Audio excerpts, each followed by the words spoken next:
का बीज और उसके भाग। चना जैसे कि आपने देखा होगा, चना छोटा सा होता है और एक और चौड़ा होता है और दूसरी ओर से चोचदार, जैसे दिख रहा है यहाँ पर चोचदार है ना, और ऊपर से चौड़ा है। इसमें झुर्रियाँ पड़ी होती है जब ये सूखा होता है। और इसका रंग कैसा होता है? भूरा होता है, और या तो कभी कभी लाल भूरा, यानी बहुत ज़्यादा ही भूरा हो जाता है। इसके जो बाहर की जो कोटिंग है, ये जो कवच है, उसे हम बीज कवच बोलते हैं। और भी जो बीज कवच का वैज्ञानिक नाम बीजावरण होता है। ठीक है, बीजावरण भी दो तरह के होते हैं। ठीक है, और अगर हमने इसे भिगो दिया, जब भिगोया तो ये फूल जाता है। क्यों फूल जाता है? क्योंकि इसमें पानी भर जाता है। ठीक है, फिर ये देखो, ये जो बीज है, यहाँ ये जो है छोटा सा रेखा के नुमा खिंचा है, उसे हम नाभिका बोलते हैं। और यहाँ पास गोले के ऊपर जो एक वृत्तांक यानी एक रेखा की ओर है, छोटी रेखा है, उसे हम रेफी बोलते हैं। फिर इसके ऊपर एक छोटा सा छेद है जिसे हम स्ट्रोफियोल बोलते हैं। ठीक है, और ये क्या है? बीजांड द्वार। बीजांड द्वार मतलब माइक्रोपाइल। माइक्रोपाइल ऐसा ऐसा एरिया है जहाँ से पानी सोखता है, इसी से मूलांकुर निकलता है, मूलांकुर से जड़ें बनती हैं। ठीक है, यानी मूल तंत्र बनता है। ये जो बीजावरण है ये कठोर होता है और दो परत होती है। कितनी? दो। बाहरी परत, अंदर परत। बाहरी जो परत है वो भूरे रंग की होती है, सख्त होती है और मोटी होती है, जिसे हम बाह्य कवच बोलते हैं। ठीक है, इंग्लिश में बोले तो टेस्टा बोलते हैं। और अंदर वाली सफ़ेद रंग की होती है अंत कवच। ठीक है, जिसे हम टेगमेन बोलते हैं। क्या बोलते हैं? टेगमेन।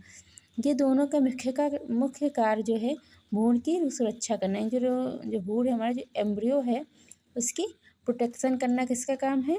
ये बीजावरण यानी ये दोनों कवचों का। अब ये जो भ्रूण है, ये उसमें जो अंकुरन होने लगा, ये मैंने छील दिया है। ठीक है, छीलने के बाद ये है तो इसको हम भ्रूण बोलते हैं। इसके भी दो भाग हैं, पहला बीजपत्र, दूसरा अक्ष। अक्ष का काम क्या है? जो दोनों बीजपत्र होते हैं वो दोनों बीजपत्र को जोड़े रखता है। किसका काम है जोड़ना? अक्ष का। ठीक है, जब मैंने चने को दोनों ओर से खोला तो हमने पाया कि जो ये इधर और इधर ये दोनों कितने? दो हो गए। दो ये बीजपत्र हैं, तो हमारा चना कैसे है? द्विबीजपत्री। चना कैसा है हमारा? द्विबीजपत्री है। ठीक है, ये ऊपर की ओर से जो निकलता है उसे हम प्रांकुर बोलते हैं, नीचे की ओर से मूलांकुर। प्रांकुर से प्ररोह भाग निकलता है, मूलांकुर से मूल भाग निकलता है। और जो प्रांकुर और मूलांकुर तो जोड़े रखता है, ठीक है, जो जोड़ता है उसे हम क्या कहते हैं? अक्ष बोलते हैं। क्या बोलते हैं? अक्ष यानी एक्सिस बोलते हैं। यानी चने के बीच में क्या था? चना हमारा कैसा है? द्विबीजपत्री है, इसमें दो बीज पाए जाते हैं। और जब चना का आकार बोले और रंग बोले तो छोटा सा होता है, एक ओर से चौड़ा, दूसरी ओर से चोचदार, और इसमें झुर्रियाँ पड़ी होती हैं। रंग इसका भूरा होता है और लाल भूरा होता है। भिगोने के बाद ये पानी से फूल जाता है। बीज कवच को हम बीजावरण बोलते हैं। और ये नाभिका है, रेफी, स्ट्रोफियोल, और ये बीजांड द्वार है। इनमें से सबसे मुख्य कार्य बीजांड द्वार का है, क्योंकि यहीं से पानी बीज के अंदर जाता है, जिसे हम माइक्रोपाइल बोलते हैं। यानी माइक्रोपाइल से ही पानी अंदर जाता है, इसी से मूलांकुर निकलता है, मूलांकुर से मूल तंत्र बनता है। ठीक है, ये बीजावरण कठोर दो परत होती हैं। दो परत कौन सी? बाहरी, एक अंदर। बाहर वाला किस रंग का होता है? भूरे रंग का होता है, जो कि बहुत सख्त और मोटा होता है, जिसे हम बाह्य कवच बोलते हैं।